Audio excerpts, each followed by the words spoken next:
बिस्मिल्लाहिर्रहमानिर्रहीम। आज हम बीएससी फोर्थ ईयर में कुल्ली मुआशियात का यूनिट नंबर 2 और चैप्टर नंबर 3 के मतलब पढ़ेंगे, जिसका उन्वान है कौमी आमदनी के मुअय्यनात और उनकी पमाइश, यानी कि determinants of national income and their measurements. पिछले चैप्टर में हमने ये पढ़ा कि कौमी आमदनी से क्या मुराद है और कौमी आमदनी के हमने मुख्तलिफ तसव्वुरात देखे। उसके बाद हमने कौमी आमदनी की पमाइश के तरीक़े पढ़े। तो इस चैप्टर में हम देखेंगे कि कौमी आमदनी के मुअय्यनात क्या हैं, यानी कि कौमी आमदनी का इन्हिसार किन बातों पर होता है। तो सबसे पहले हम आते हैं कि हमारे पास मईशत जो है वो दो शोबी मईशत है, 2 सेक्टर इकॉनमी की हम बात करेंगे। दो शोबी मईशत क्या है जी, कि एक तरफ कारोबारी इदारे हैं और दूसरी तरफ क्या है, अवाम। सिर्फ हम फ़िलहाल दो शोबों की बात करेंगे कि हमारी इकॉनमी के अंदर एक बंद मईशत है जिसमें सिर्फ दो शोबे हैं कि एक तरफ कारोबारी इदारे और दूसरी तरफ अवाम है।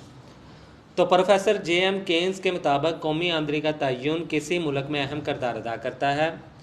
उनके नज़दीक किसी मुल्क की खुशहाली और कामिल रोज़गार का इन्हिसार मजमूई तलब यानी कि एग्रीगेट डिमांड और मजमूई रसद यानी कि एग्रीगेट सप्लाई पर होता है।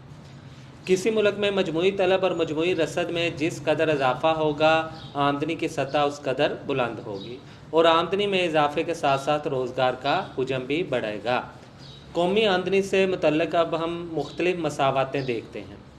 डॉक्टर केन्स ने अपनी किताब अमूमी नज़रिया रोज़गार, सूद और ज़र यानी कि general theory of employment, interest and money, ये किताब डॉक्टर केन्स ने 1936 में लिखी थी।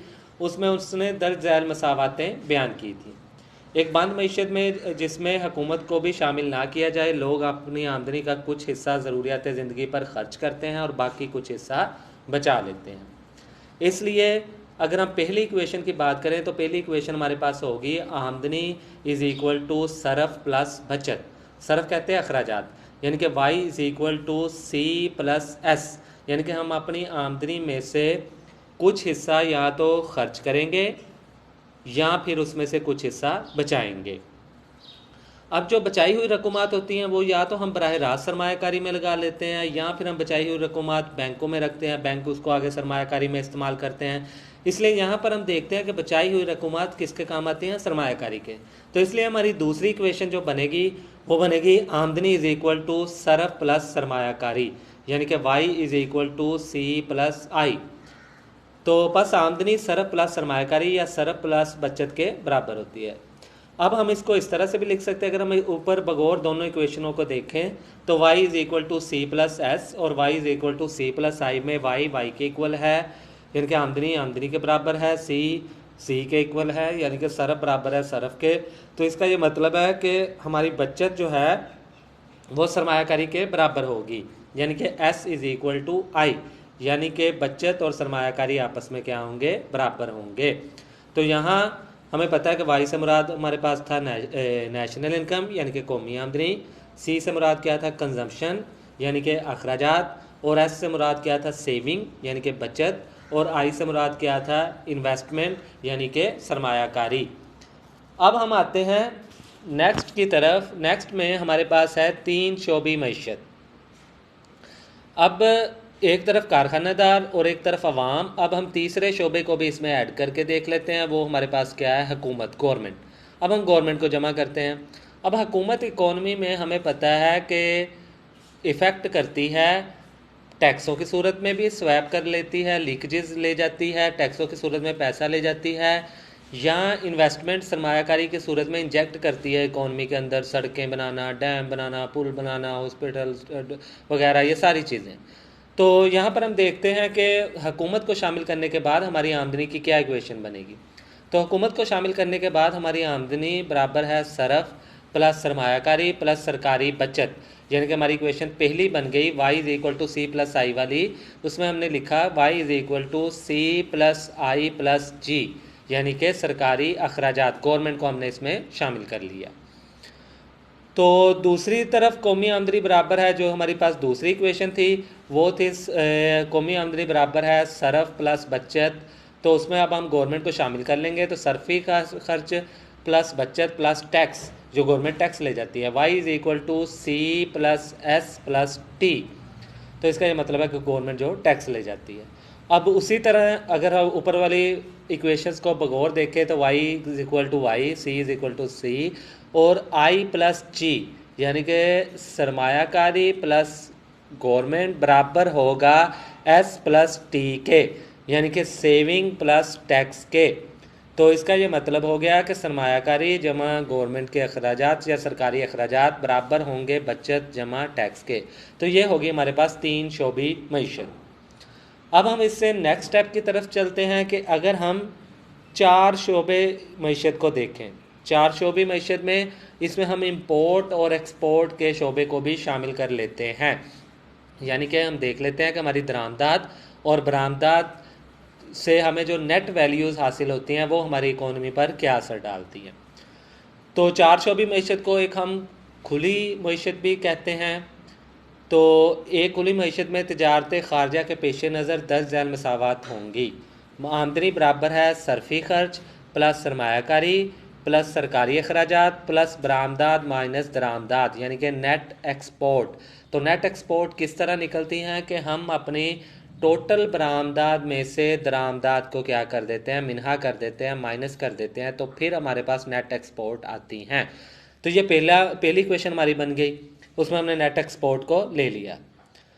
तो आमलीन पैदाइश के मुआवज़ों के पेश नज़र मसावत यूँ होगी, कौमी आमदनी बराबर है लगान प्लस उजरत प्लस सूद प्लस मुनाफा प्लस टैक्स प्लस कारोबारी बचते प्लस शिकस्त व रीख्त के अखराजात। तो लिहाजा इन बुनियादी मसावतों से ये नतीजा अखज़ करते हैं कि कौमी आमदनी के अहम मुअय्यनात सरफ, बचत और सरमायाकारी हैं। अब हम इनका अलग-अलग जायज़ा लेते हैं। इनके जितनी भी हमने डिस्कशन की है तो यहाँ से हमें यह पता चला कि कौमी आमदनी के जो बेसिक पिलर हैं वो हैं सरफ होता है, बचत होती है और सरमायाकारी होती है। अब हम इनको देखते हैं कि स्टेप बाय स्टेप के सरफ क्या है, फिर हम देखेंगे बचत क्या है, फिर हम देखेंगे कि सरमायाकारी क्या है। तो सबसे पहले हम आते हैं सरफ। सरफ किसे कहते हैं? अखराजात। तो तफाले सरफ हम पढ़ेंगे कंजम्पशन फंक्शन के जो पैसा हम खर्च करते हैं।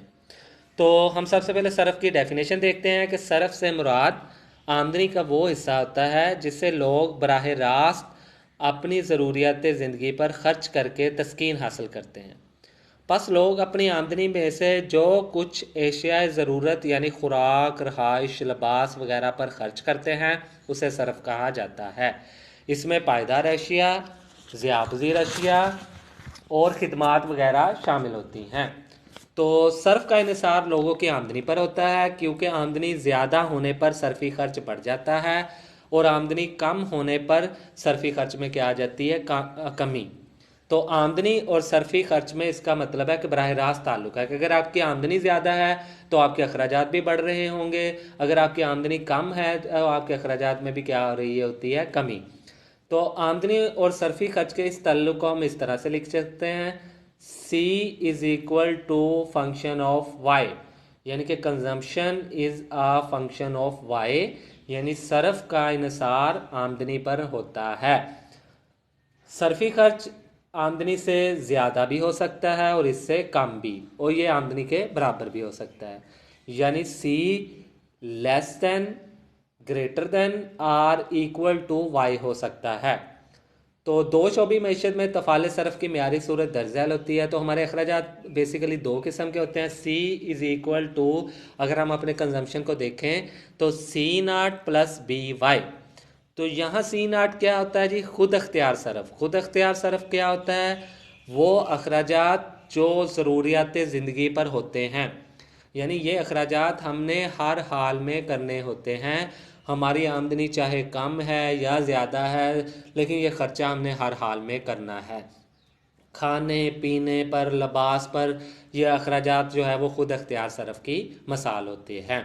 इसका आमदनी के साथ कोई भी ताल्लुक़ नहीं होता।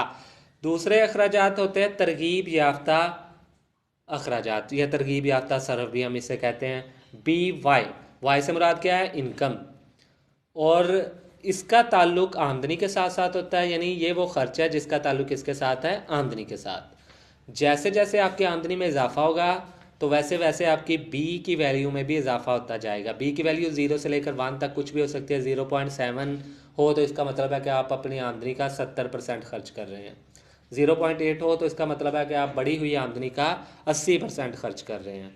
0.9 हो तो इसका मतलब है कि आप अपनी बढ़ी हुई आमदनी का 90% खर्च कर रहे हैं। आमदनी और सरफ के इस तफाली रिश्ते को हम तफाले सरफ कंजम्पशन फंक्शन या मिलाने सरफ का नाम देते हैं। डॉक्टर केन्स के मुताबिक तफाले सरफ की वजाहत के लिए इसके दो बुनियादी तस्वुरात को समझना ज़रूरी होता है। सबसे पहले हम देखते हैं औसत मिलाने सरफ, फिर हम देखेंगे मुख्ततम मिलाने सरफ। तो औसत मिलाने सरफ की तरफ आते हैं कि औसत मिलाने सरफ कहते किसको हैं? एवरेज प्रोपेंसिटी टू कंज्यूम या एवरेज प्रोपेंसिटी ऑफ कंजम्पशन। औसत मिलाने सरफ आमदनी और सरफी खर्च के बाहमी ताल्लुक की वजाहत करता है। इसमें यह देखा जाता है कि आमदनी की एक ख़ास मिकदार पर हम आमदनी का कितना हिस्सा ज़रूरियात ज़िंदगी पर खर्च करते हैं, या आमदनी और सरफी खर्च के मबैन जो निस्बत होती है उसे औसत मिलाने सरफ का नाम दिया जाता है।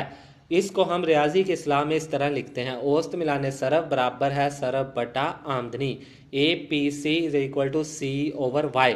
यानी कि अगर हमारा अखराजात 700 रुपये हैं और हमारी आमदनी है 1000 रुपया, तो हम 700 को 1000 पर तकसीम कर देंगे तो हमारे पास आंसर आएगा 0.7। इसका ये मतलब है कि हम अपनी आमदनी का 70% अखराजात कर रहे हैं। औसत मिलाने सरफ क्या है कि आप अपनी आमदनी का कितने % अखराजात में अखराजात कर रहे होते हैं। तो एवरेज प्रोपेंसिटी की डेफिनेशन क्या होगी? The average propensity to consume may be defined as the ratio of consumption expenditure to any particular level of income. के आमदनी की किसी भी हद पर आप कितना हिस्सा खर्च कर रहे होते हैं, इसे हम औसत मिलाने सरफ का नाम देते हैं। मिसाल के तौर पर एक शख्स की माहाना आमदनी अगर 2000 रुपये है और उसका सरफी खर्च 1800 रुपये हो, तो औसत मिलाने सरफ क्या होगा? 1800 तकसीम 2000 0.9। इसका ये मतलब है कि वो शख्स अपनी आमदनी का 90% खर्च कर रहा है। अब हम नेक्स्ट आते हैं मुख्ततम मिलाने सरफ, मार्जिनल प्रोपेंसिटी टू कंज्यूम। तो मुख्ततम मिलाने सरफ आमदनी में तब्दीली और सरफ में तब्दीली के बाहमी ताल्लुक को ज़ाहिर करता है। अगर आपकी आमदनी बदलती है तो आप अपने अखराजात में भी तब्दीली करते हैं। मसलन अगर आपकी आमदनी 1000 से बढ़कर 1500 हो जाती है तो आपके अखराजात 800 से बढ़कर 1000 हो जाएंगे या 1100 हो जाएंगे। तो इसका ये मतलब है कि जैसे ही आपकी आमदनी में तब्दीली आती है आपके अखराजात में भी तब्दीली आती है। अगर आमदनी में इजाफा होता है तो अखराजात में इजाफा, और अगर आमदनी में कमी होती है तो आप अखराजात में कमी करते हैं। यानी आमदनी में इजाफे से सरफी खर्च में जो इजाफा आता है, यानी आमदनी में कमी से सरफी खर्च में जो कमी आती है, इन दोनों की बाहमी निस्बत को हम मुख्ततम मिलाने सरफ का नाम देते हैं। इसमें यह देखा जाता है कि आमदनी में जिस कदर इजाफा या कमी हुई है उसमें से हम कितना हिस्सा ज़रूरियात ज़िंदगी पर खर्च करते हैं। Marginal propensity to consume is the ratio of change in consumption to change in income. यानी कि मुख्ततम मिलाने सरफ बराबर है सरफ में तब्दीली बटा आमदनी में तब्दीली। या आप दूसरे अल्फाज में इसको ऐसे भी लिख सकते हैं कि मुख्ततम मिलाने सरफ बराबर है सरफ में इजाफा या कमी बटा आमदनी में इजाफा या कमी। MPC is equal to delta C over delta Y। यहाँ डेल्टा से मुराद तब्दीली है, डेल्टा C अखराजात में तब्दीली बटा आमदनी में तब्दीली। इसकी वजाहत के लिए हम एक मिसाल लेते हैं। मिसाल के तौर पर एक शख्स की आमदनी 2000 रुपये से बढ़कर 2500 रुपये हो जाती है। इस तरह उसकी आमदनी में जो तब्दीली आई है या इजाफा हुआ है वो 500 रुपये का हुआ है, यानी कि डेल्टा Y कितना हो गया? 500।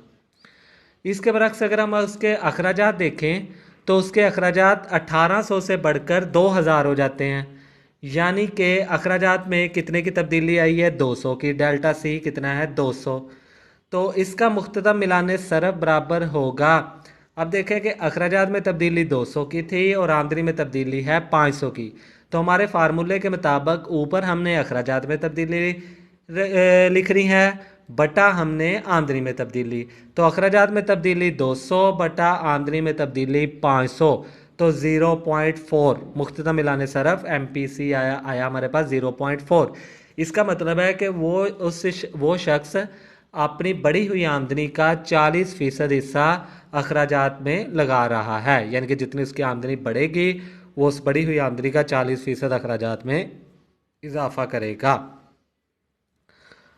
अब हम इसी के लिए गोशवारा देखते हैं। गोशवारे में हमारे पास पहले कालम में आमदनी है, दूसरे कालम में सरफ है, तीसरे में औसत मिलाने सरफ और चौथे में मुख्तता मिलाने सरफ है।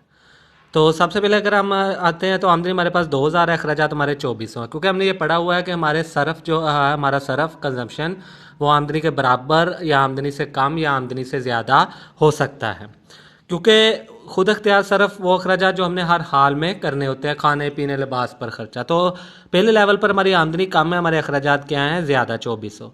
तो औसत मिलाने सरफ किस तरह निकलेगा कि हम सरफ को आमदनी पर क्या कर देंगे तकसीम, सरफ हमारे पास 2400 है और आमदनी हमारे पास 2000 है, तो 1.2। इसका ये मतलब है कि हम अपनी आमदनी से 20% ज़्यादा खर्च कर रहे हैं। उसके बाद सेकंड स्टेप पर आते हैं, 3000 रुपये हमारे पास आमदनी है और अखराजात हमारे पास है 3300, तो 3300 को हम 3000 पर तकसीम कर देंगे तो 1.1 आ जाएगा। यहाँ मुख्तरम मिलाने सरफ भी हम निकाल सकते हैं। तो मुख्तरम मिलाने सरफ का फार्मूला क्या था कि अखराजात में तब्दीली बटा आमदनी में तब्दीली। तो यहाँ पर अगर हम अखराजात में तब्दीली देखें 900 की है और आमदनी में तब्दीली 1000 की है, 900 को 1000 पर तकसीम कर देंगे तो 0.9 आएगा। इसका ये मतलब है कि हमारी जितनी आमदनी बढ़ी है हमने उसका 90% अखराजात में इजाफा कर लिया है। इसी तरह तीसरे स्टेप पर हमारी आमदनी 4000 है, अखराजात 4000 हैं, तो औसत मिलाने सरफ 4000 बटा 4000 1 के बराबर है। तो मुख्तसर मिलाने सरफ सर में तब्दीली बटा आमदनी में तब्दीली, सर में तब्दीली 700 की, आमदनी में तब्दीली 1000 की। तो इसी तरह फिर 5000, 6000 और 7000 पर हमने औसत मिलाने सरफ और मुख्तसर मिलाने सरफ जो है वो निकाल लिया।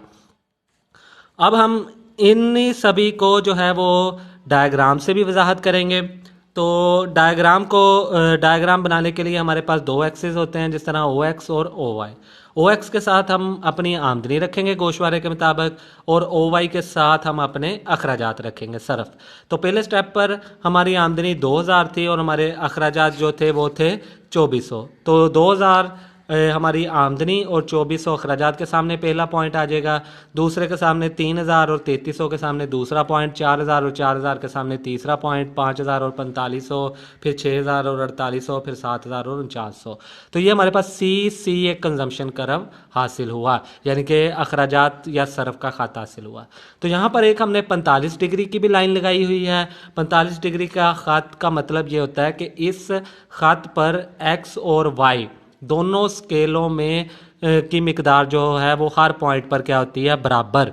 तो यहाँ पर E एक हमारे पास एक ऐसा पॉइंट आया जिस पर हमारे पास X यानी कि आमदनी और Y यानी कि सरफ जो है वो इस पर बराबर है, यानी कि 4000 बराबर है 4000। तो E पॉइंट से पीछे देखें कि हमारे अखराजात ज़्यादा हैं और आमदनी कम है, E पॉइंट से आगे देखें तो हमारे अखराजात जो है वो कम है जबकि हमारी आमदनी क्या है ज़्यादा है। उसके बाद हम मुख्ततम मिलाने सरफ के लिए भी एक डायग्राम बनाते हैं। तो इसी डायग्राम को हम दोबारा रिपीट कर लेते हैं। यहाँ पर E पॉइंट से L पॉइंट तक हम मुख्ततम मिलाने सरफ की वजाहत कर सकते हैं, E से L तक। तो X के साथ डेल्टा Y और Y के साथ हमारे पास डेल्टा S और डेल्टा C हैं, यानी कि आमदनी में तब्दीली से हमारी बचत में जो तब्दीली आती है या हमारे अखराजात में जो तब्दीली आती है वो हमने दिखाई है। तो आमदनी हमारी 4000 से बढ़कर 5000 यानी कि 1000 डेल्टा Y 1000 की तब्दीली आई थी, जबकि हमारे अखराजात में तब्दीली जो है वो 700 की और हमारी जो बचत में तब्दीली जो है वो कितने की आई थी 300। तो इसके साथ ही हमारा ये टॉपिक जो है वो मुकम्मल हुआ, कौमी आमदनी के मुअय्यनात। आप इसको देख लें, कहीं कोई मसला हो तो आप क्वेश्चन करके पूछ सकते हैं। शुक्रिया जी।